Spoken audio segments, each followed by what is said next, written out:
Taribo. Subscribe to Bum Kong Ganiko. Bell icon to Snum Gadabani. I'm Tanabirmo. Ahan Bomaktada, Kanglei Mind Gym meeting Tabiri Bokai keep Pumnamapo, Adon Gimarup Ninkem Salamna, Iko no Nukrumzari.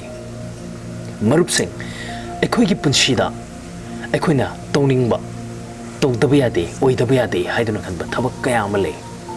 Heidi but Tabak a Sika Loinana, Masika Iroinana, Akiba Kaya Masu, Laktabanate. Aduna Marupsa, fear, Akiba have a pot the sa, Carino. Amadi, Masibu come down control togani.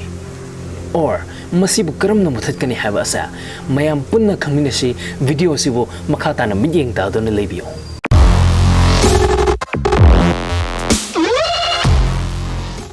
Marupsing fear, Akiba have Sakarino. Karihumamatam the Equina, Taba Amabo, Togi, Haidun Kalakamatam. Natragana, Tabak Adubo, Toba Horuraba Matunda, Tabak Adudagi, Tundalakadori consequences, Adubo Equida, Kalalaiba, Madudagi Kari or a Pi, Mayam the Kari Hanakini, Hibernaching, Laiba Wakal, Mayam Madubo, Pokaliba, Wakal Equina, fear and Hagani, Akiba Haiduna Hagani. Fear, Akiba Habasa, Makala and Eton Kaido way. Believe the best Obama, Habidi, Tazab the best Obama, Natragana, Factor. Tasing later bapot ado the best Obama, ani thok na kaido pay. Believe the best over Akiba ado ba equina, psychological fear haigani, wakal gi oiba, Akiba haigani.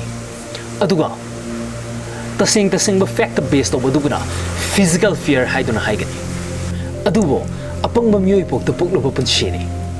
Equina, ki haiduna haidi ba kudima asa 99% the psychological fear ni. Aduga, just 1% na physical fear ni.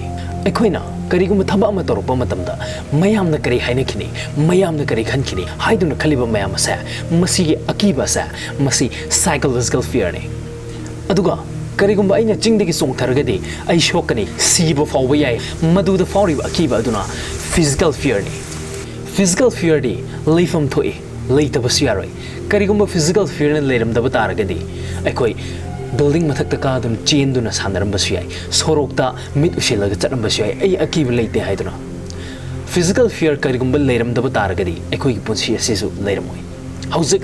A quickie, Nasigi episode Asigi, main topic the last say, how to kick off the fear.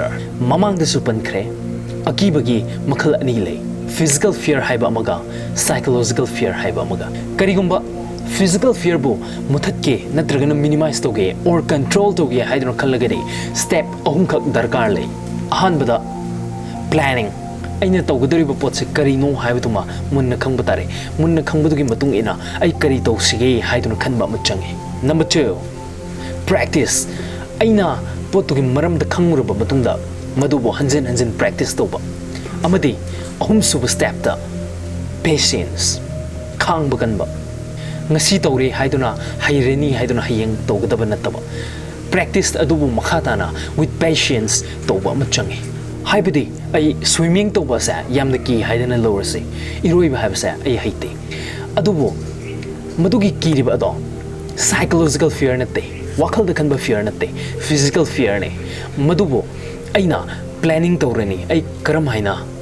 Iroiba sitam sige haiduna. Then practice tawreni iroiba do ay tamani. And third step da ay practice to revido patience amagaloina na nungti gi chang nai na tawwa madarkar tai ngasi iroi rude first day ni and ay hairani haiduna aina pata turel da amadi samudra da kumtharuraga de ay sibusu yai. And now it's time for psychological fear.